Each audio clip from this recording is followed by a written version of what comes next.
Real estate has just changed forever, or has it? It's very likely in recent days that you have seen headlines regarding real estate commissions, home prices going down, and all other kinds of sensationalist, clickbait style headlines from the mainstream media. What is really going on in the real estate industry right now? What does the recent National Association of Realtors settlement mean for you, the consumer, the buyers and sellers of real estate? That is what I am breaking down for you today. Definitely stick this video out until the end because this is a massive and pivotal shift that is happening in our country. And not only is it going to impact those of us in the industry like myself, but it's going to impact buyers and sellers. My number one goal as a realtor is to educate the public. That is why I have a YouTube channel in the first place. I hope that I can clear up some misconceptions in this video, and I really appreciate you being here. Now let's dive in.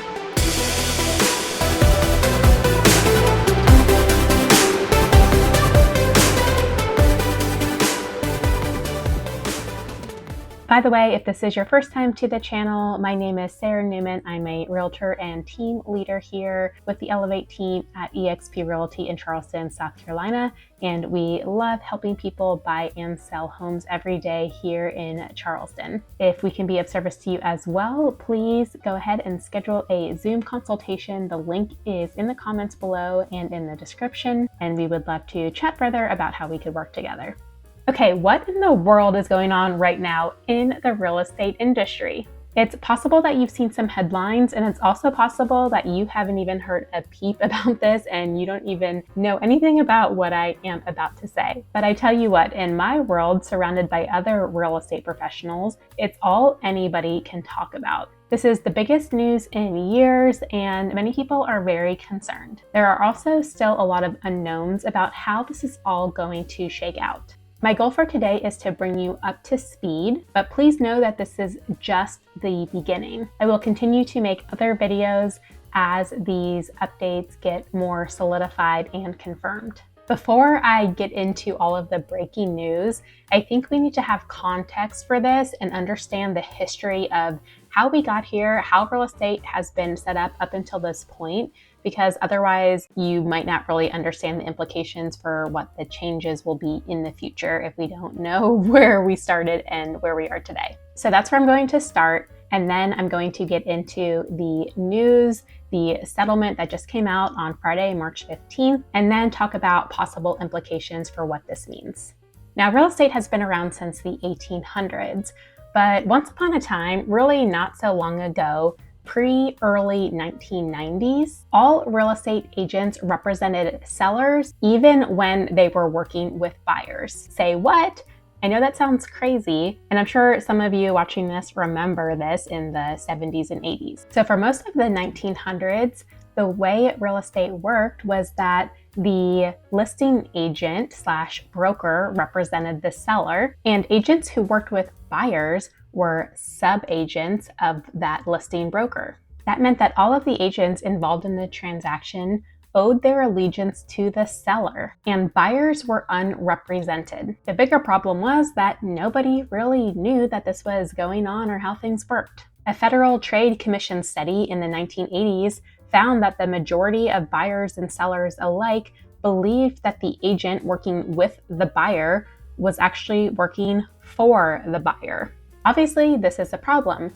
If buyers are unrepresented in a transaction, then brokers and agents owe them no fiduciary obligations and responsibilities.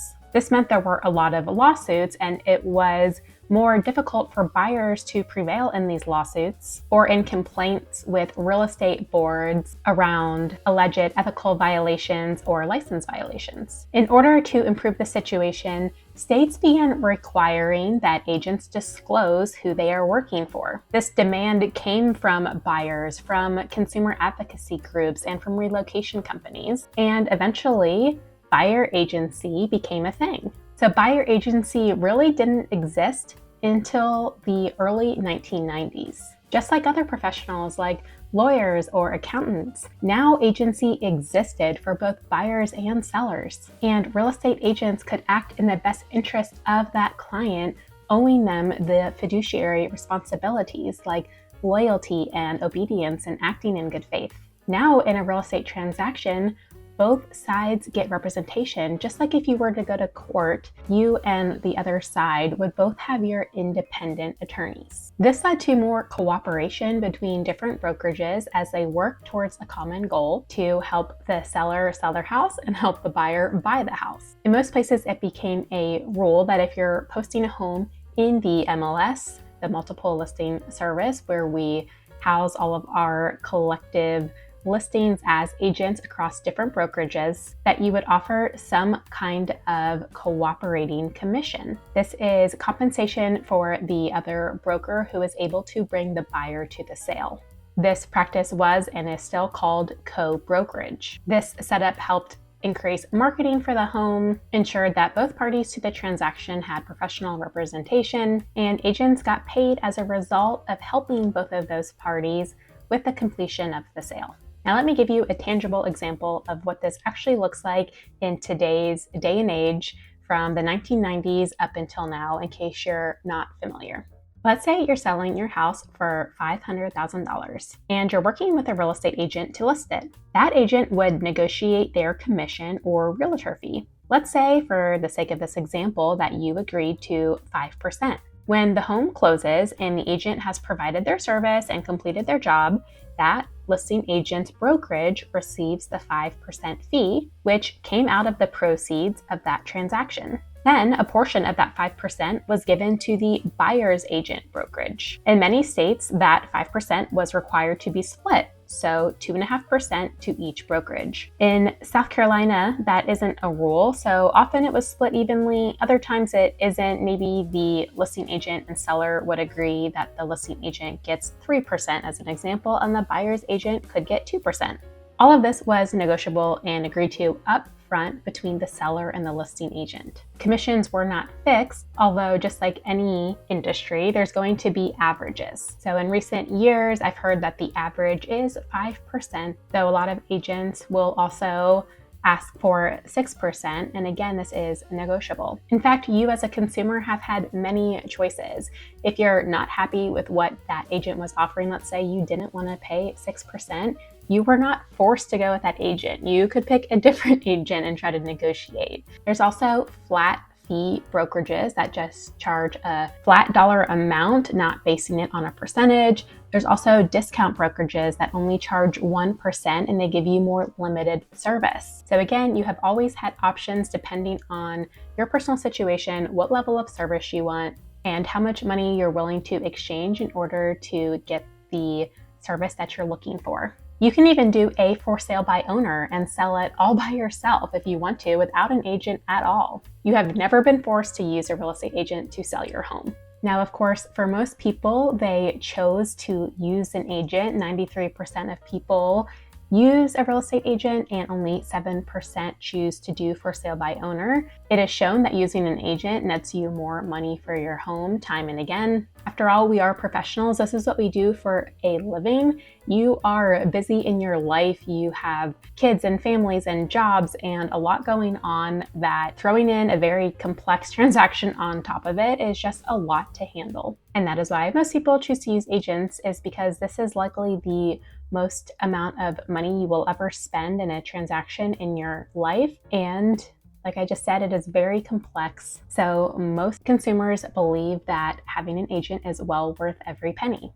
All right, now that we've had our little history lesson and are caught up to speed with how real estate has been working for the last few decades, I need to share with you more about some of these recent lawsuits as a backdrop, and then where their settlement is headed. In recent years, there have been 3 main class action lawsuits in the United States, plus many copycat lawsuits of sellers versus the National Association of Realtors and some of the big brokerages in the United States. They essentially argued that real estate commissions are fixed, that buyers' representatives are paid too much, and that practices in the industry led to inflated commissions. They argued that a conspiracy, and yes, they used the word conspiracy, was taking place to keep commission fees for agents and especially for buyers' agents inflated. The sellers allege that the National Association of Realtors and these big brokerages participated in anti-competitive practices by forcing them into a system where they pay a commission that is split between buyer and seller agents. According to the plaintiffs, that led to inflated fees that hover around 6% of the sales price. The biggest of these recent cases was the Sitzer-Burnett trial in Missouri that was determined in October of 2023, where the jury found NAR, the National Association of Realtors, and the other brokerages named in the suit guilty of colluding over commission rates. Most of the big brokerages in this case have settled except for one, but NAR said that they were going to appeal this decision. Then on Friday, March 15th, 2024, they suddenly announced that they were going to settle. Now in just a minute, we're going to get back to that settlement and the proposed changes. But first, I want to talk about this verdict where there was collusion between brokerages. In my personal opinion, that could not be further from the truth. I have always been trained that commissions are negotiable. Setting fixed rates is an antitrust violation. And yes, back in the day, many decades ago, this was more common. But in more recent years, you, the consumer, have had many choices, as I just went over a minute ago. One of the other pieces of argument in this case was that sellers were forced to offer buyer agent commissions on the MLS.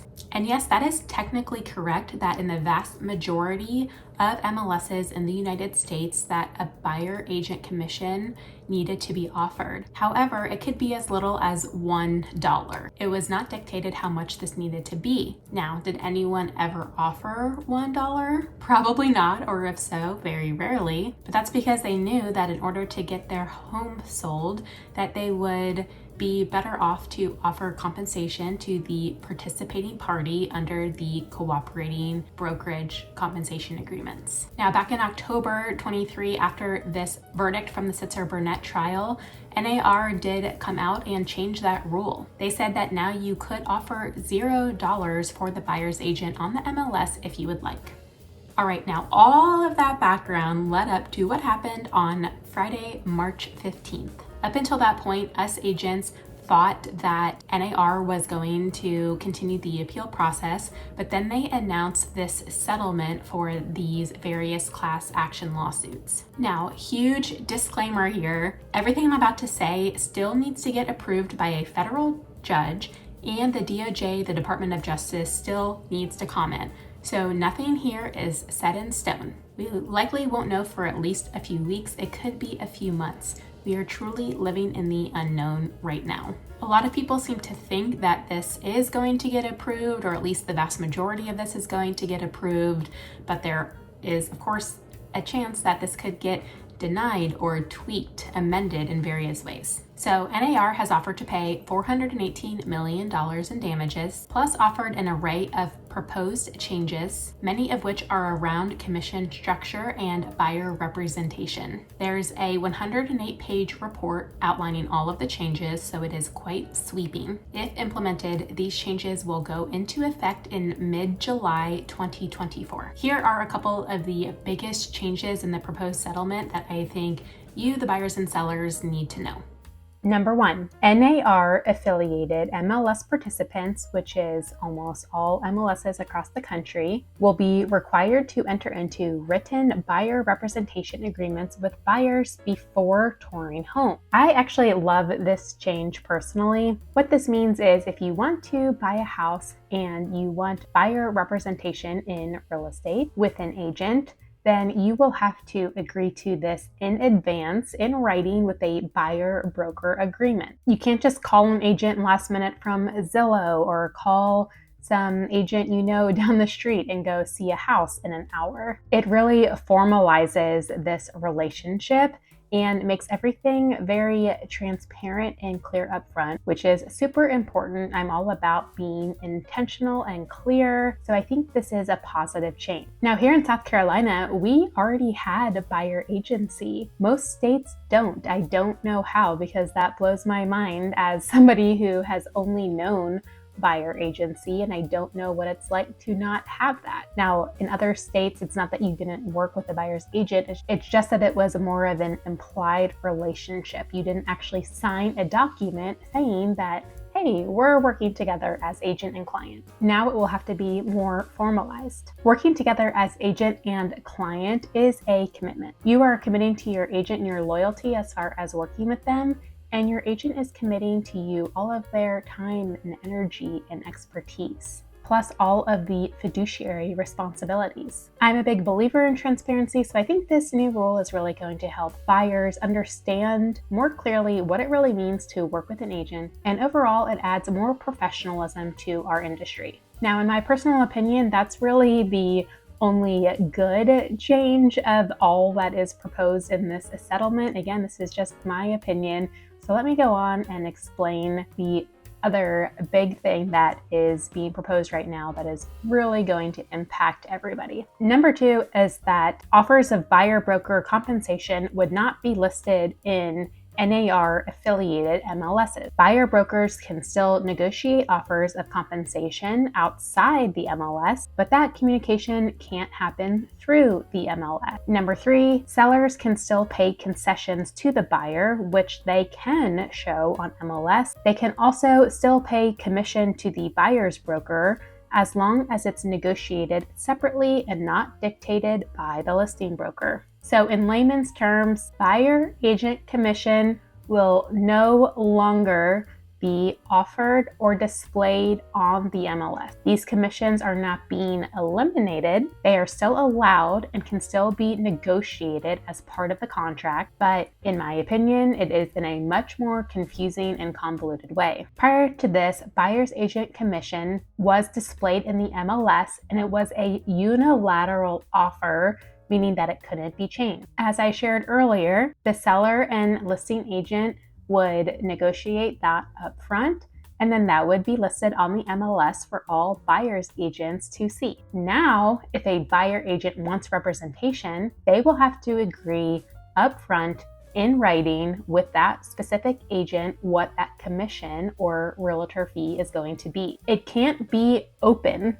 So you can't just say, oh, well, whatever we're willing to negotiate, or whatever the seller is willing to pay. It has to be a clear amount, and you cannot get paid more than that amount. So let's say you and I are going to work together and we agree that my realtor fee is going to be 2.5%, but the seller actually has offered 3% and is good and willing to pay 3%. I would not be allowed to accept the 3% because you and I had already previously agreed to the 2.5%. So the good news about this is that up until this point, buyer's agents' commissions and some commissions in general have been somewhat vague to consumers. I think this can vary state by state as far as just how clear or vague it was, but I do think across the board, it wasn't very clearly communicated how buyers agents got paid. That's what this whole class action lawsuit was all about. We always want to protect the consumer and increase transparency. I am a big fan of both of those things, but I do not agree with not putting offers of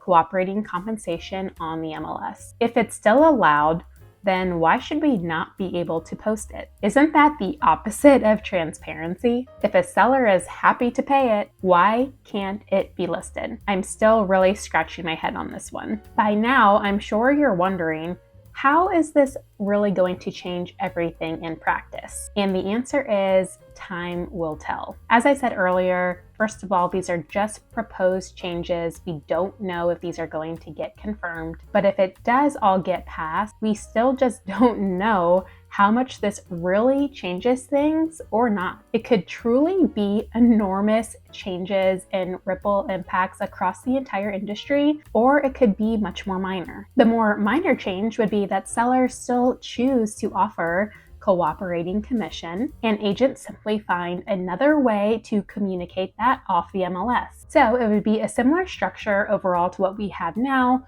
with the addition of having more formal buyer agency agreements up front with an agreed amount commission. The big change would be if many sellers choose not to offer compensation anymore for the buyer's agent. That would mean buyers would have to pay their own agent directly on top of closing costs, down payment, and any inspections. Buyers already have a lot of out-of-pocket expenses, so this would add to the cash on hand needed in a market where things are already so unaffordable for many people. So this change could very likely cost buyers more. Now, another way to look at how things have been done up until this point is this. A buyer is the one bringing all of the money to the table at closing via either cash or a combination of cash and financing. That money pays for the house and closing costs. It appears on paper that the seller is paying all of the commission and the buyer pays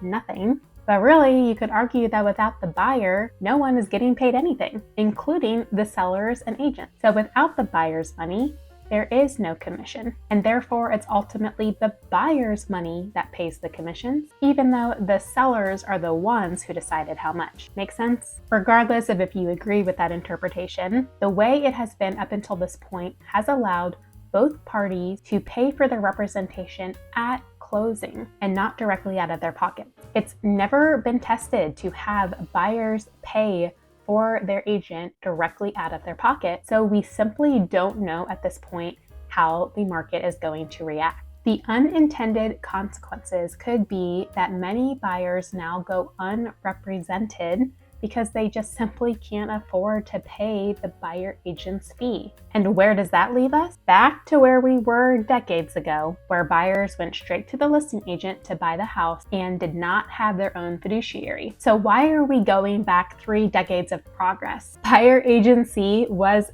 created because of all of the issues that came from not having two parties that had their own representation, and now it seems very likely that we could be headed back in that direction. I, for one, truly don't get it. I do not think that this is in people's best interest. I mean, honestly, this is the biggest and most complex transaction of people's lives. So not having an agent by your side is truly a scary thought. I personally would not go to court to argue my own case without an attorney representing me. Would you? The truth is, if you think a good realtor is expensive, you should see the cost of a bad one. People get caught up in real estate agent fees, but they don't understand that a good realtor actually saves you money at the end of the day. As I mentioned earlier, people who list their homes with agent sell for way more even after commissions are accounted for. I believe in 2022 or 2023, it was $50,000 higher on average after commissions were accounted for. And then on the buying side, there is so much that we do,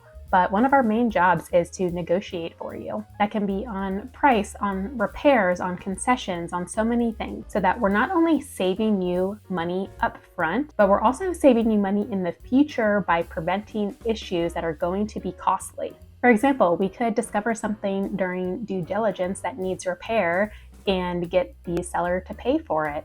And if we hadn't discovered it, it could cost you tens of thousands of dollars down the line. That's just one example. If sellers choose to stop offering cooperating commission, then I genuinely fear for the buyers who want agent representation, but who simply cannot afford it. This will especially impact lower income buyers and first-time home buyers who just don't have that extra cash on hand, and it's already super hard and straps them to make the home purchase to begin with. Plus, it's not just a financial thing. I mean, imagine trying to schedule all of your own showings, running comps to come up with a fair offer price, negotiating the contract with the other agent, getting all your disclosures, deciphering inspection report, negotiating repairs, meeting contractual deadlines, handling disputes, and so much more, all on your own. Oh yeah, and it's very likely that you're taking care of a family and even working full-time on top of all of that. It is just not realistic. And what about VA loans?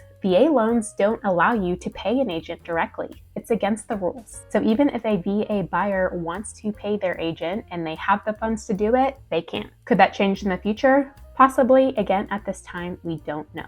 There are just so many things like this that do not make sense to me with this settlement. I could go on and on. One of the headlines I do want to address is the one that said that this is going to make home prices come down. Again, time will tell, but myself and others in the industry do not expect this to be the case. It seems like an illusion and wishful thinking. Look, sellers out there still want the price that they want. Are you really telling me that, let's just say this passes in July, and then come August, a seller is really going to be willing to reduce their listing price just because they're going to be paying slightly less commission? No, they are just going to take that money as part of their earnings. If the comps show that a house just down the street that is identical to theirs just closed for $600,000, they're not going to want to list it for less than $600,000. So it's possible that sellers are the winners here because they could make more money on their home if they are paying less commission. And if buyers are going straight to the listing agent now and foregoing their own representation, sellers are in a better position because they don't have another agent negotiating against them. So they could potentially be saving a lot of money in concessions and repairs. This new reality could potentially be better for sellers, but at the sake of the buyers. Plus, no agent can work for free because this is our livelihood and how we pay our own bills and feed our families. So if you're not willing to pay cooperating commission as a seller any longer, you're really limiting the pool of buyers to people that can afford to pay their own real estate agent. I personally think the plaintiffs' attorneys were the biggest winners in this case. They won hundreds of millions of dollars for themselves. I saw that the actual plaintiffs got anywhere from $20 up to around $2,000 depending on the case. So are you telling me that people are upset with real estate agents for making 3% as an example, but are not upset about attorneys getting paid 35, 45, or 50+%?